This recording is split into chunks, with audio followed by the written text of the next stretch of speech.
Hello humans, it's me again, and now I have part 16 of The Legend of Zelda Vaati's Return.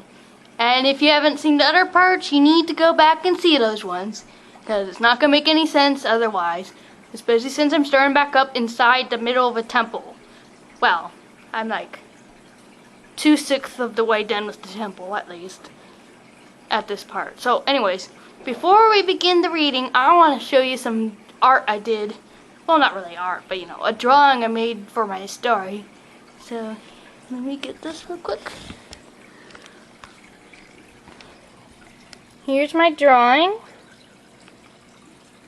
And this is Masaru with his little ponytail and his blue cap and blue tunic.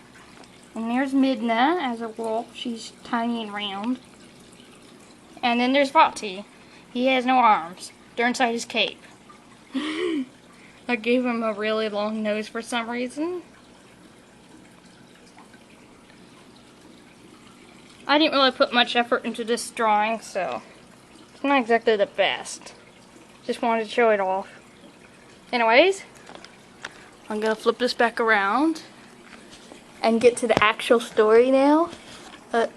Oops, zoomed in. Okay. Masaru and Midna enter room 5. This room has 2 torch slugs, a golden spatula, and a red bubble, a fire keys, a flying tile, and 2 like-likes. This looks hard. 2 of those like-likes? Seriously? Masaru yells. Yep, you know what to do, Midna says. Masaru takes out the torch slugs first and gets 2 rupees. He then defeats the golden spatula and receives 50 rupees.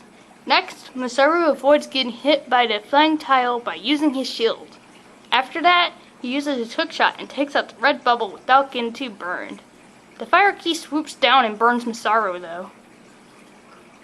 Stop, drop, and roll! I'm not sure how useful they'll be in a room so hot anything could catch on fire, but just do it, Midna says.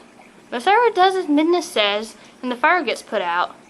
He attacks the fire keys with a vertical slash so that he can reach it since it was flying above him, and it dies. He gets 1 more rupee. The last thing Masaru has to do now is defeat the 2 like-likes, which he really doesn't want to get involved with. The like-likes try to grab him and steal his shield again, or worse, his fire tunic, but he quickly pulls off 5 spin attacks in a row, and both like-likes die, rewarding 40 rupees together. I think you're getting the hang of this, Midna says. Maybe. It's so difficult though, Masaru says. Why can't you just do the thingy with your energy field? I've told you before, I'm not supposed to do that very often because you need to learn how to do things on your own. As much as I enjoy bullying you around, one day I won't be here anymore, Midna says. Oh, right. You still want to find Link, don't you? Masaru asks. Of course, I can't leave him forever. I'm too attached to him, Midna says, blushing. Masaru looks sad for a moment, knowing that she appreciates Link more than him. Masaru opens the treasure chest that is in the room, and is disappointed to find only 10 rupees inside. Oh, come on! I go from getting 200 rupees to only getting 10? Masaru asks. Be grateful you got any, Midna says with a yawn. Masaru now has 876 rupees.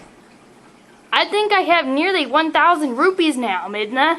Do you think I'll reach 1,000 before the temple is finished? Masaru asks. Depends on how hard you work, Midna says. I'll work hard, Masaru says. Show me by going to room 6, Midna says. Masaru charges into room 6 as the door isn't locked.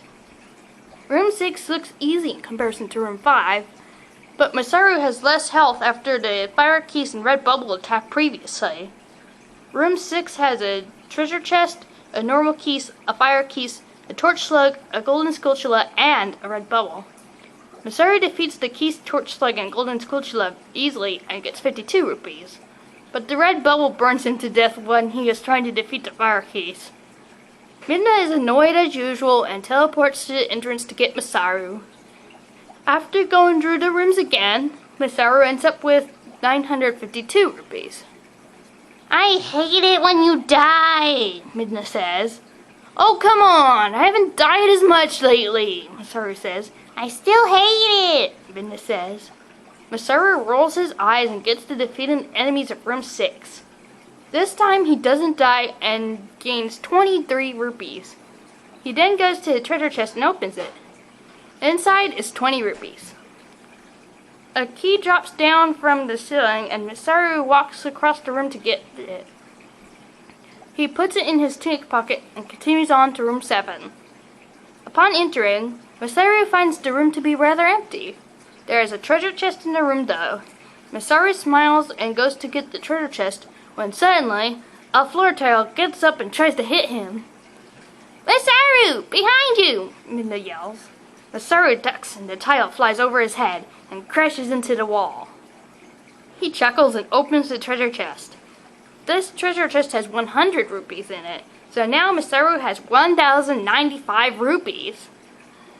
I did it! Not even 1/3 of the way done with the temple, and I already have 1,000 rupees, Masaru says.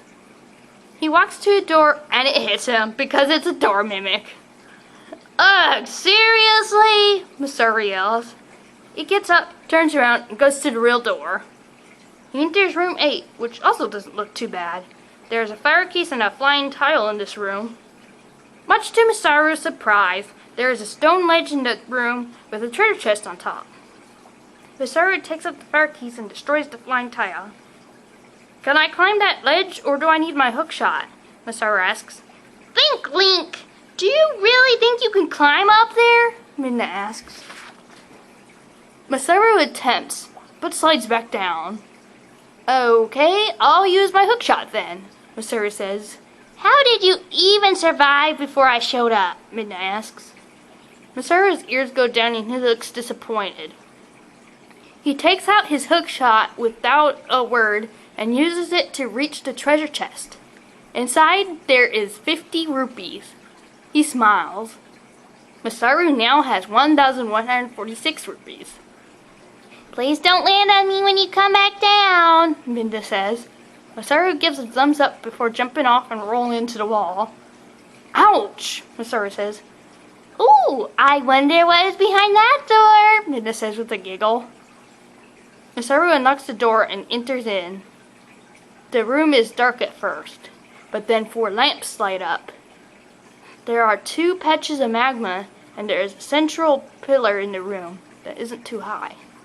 On top of it is a black spherical object. Said object gets up and lights itself on fire, dancing until it falls off the pillar. Oh no, what is that? Masaru asks. It's called a mini-boss. This particular one is a flare dancer. They love to dance. The way to defeat them is to use your hookshot to pull them out of their fire, kind of like a bubble, and slash at them. They have a few different stages and their fire changes color when they are weakened, Midna says. Oh gosh, Masaru says. He chases after the flare dancer around and around the pillar until it slows enough for him to aim and shoot his hook shot. The body of the flare dancer comes to him and he spin attacks it. The body escapes and reunites a different color. Oh, this is easy, Masaru says. As he says this, the flare dancer sneaks up behind him and burns him. Ah! Masaru yells. He angrily chases the flare dancer around again until he catches up and repeats the process. This time, the flare dancer throws fire as it dances around the pillar. Masaru has trouble dodging the fire, but catches up eventually. He aims again and fires. He spin attacks the body over and over again until it explodes. A treasure chest appears with a sparkle of light and a key drops down from the ceiling. Masaru goes to the treasure chest first and he gets 50 rupees. He then gets the key. Very good. Let's hope we don't have to see any more flare dancers. Their dancing is awful, Midna says. Agreed, Masaru says. He and Midna go up a flight of stairs to floor 2. And that's the end of part 16. And I haven't exactly finished writing parts 17 and 18 yet. I will soon, and I'm making progress on that right now, but you might expect me to have a few more drawing videos out before I get the next part of this out. So, anyways, I hope you don't mind too much. If you like this video, give me a thumbs up. And remember to subscribe to the channel if you haven't yet. Bye!